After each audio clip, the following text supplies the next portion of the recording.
Kester Carter steps out of a battered SUV, his grey hoodie pulled up against the wind. Cachet Motors towers before him, all glass and chrome reflecting the bustling city around it. The faint hum of engines and the distant chatter of potential buyers set the tone. Inside, the dealership is a world of polished perfection. Sleek cars gleam under strategically placed lights, their surfaces so pristine they seem untouchable. Kester isn't here for a car. He owns the dealership, though no one knows it yet. He's here to gauge the service, to see firsthand how customers are treated when they don't fit the mold of Cachet Motors' usual clientele. He's a millionaire in disguise, and this is his stage. As Kester steps inside, a young receptionist glances his way, her brow furrowing slightly.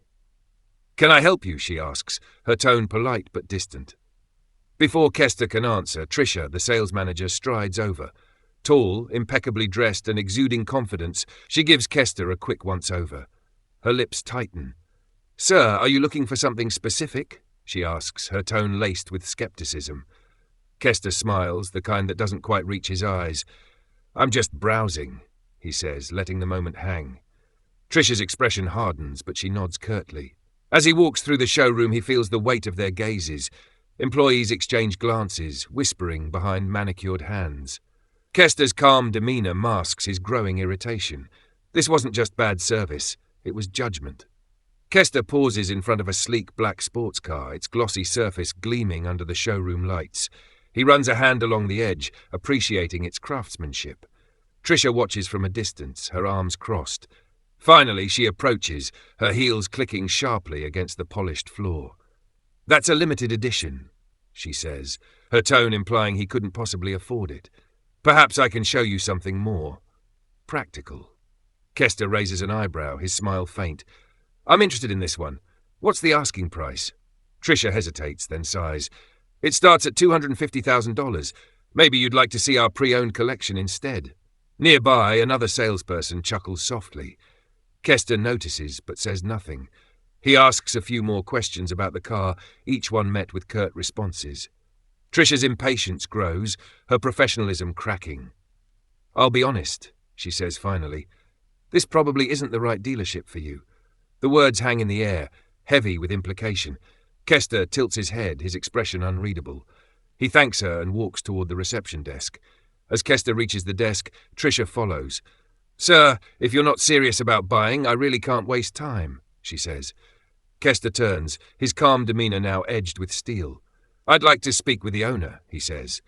Tricia frowns, glancing at the receptionist, who shrugs. "The owner isn't here," Tricia replies. Kester pulls out his phone. "That's fine, I'll call him myself." The room goes silent.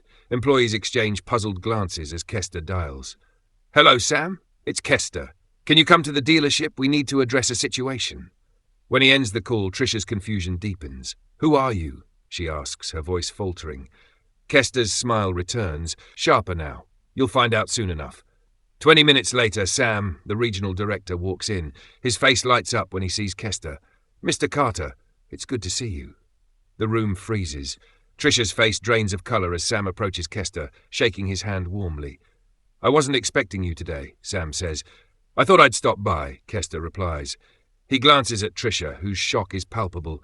"Had an interesting experience with your staff." Tricia stammers. You're the owner?" Kester nods, his expression serious. "Yes, and I'm not impressed." Kester calls for a staff meeting, the employees filing into the conference room with nervous energy. The air is thick with tension as Kester takes a seat at the head of the table. He begins by recounting his experience, his tone calm but firm. "I came here as a customer," he says.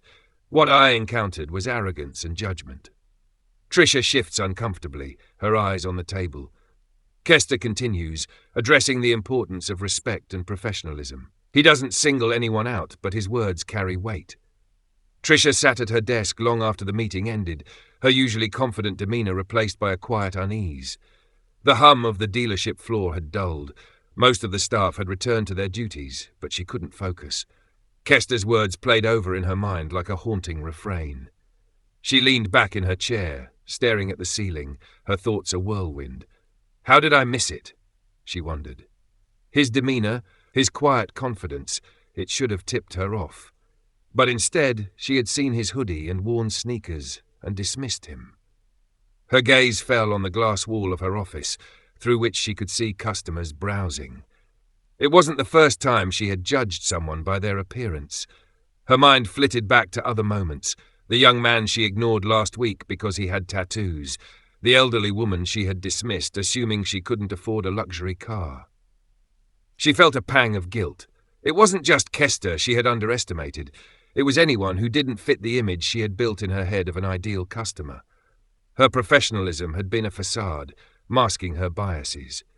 Later that evening, as she locked up the dealership, Tricia decided to make a change.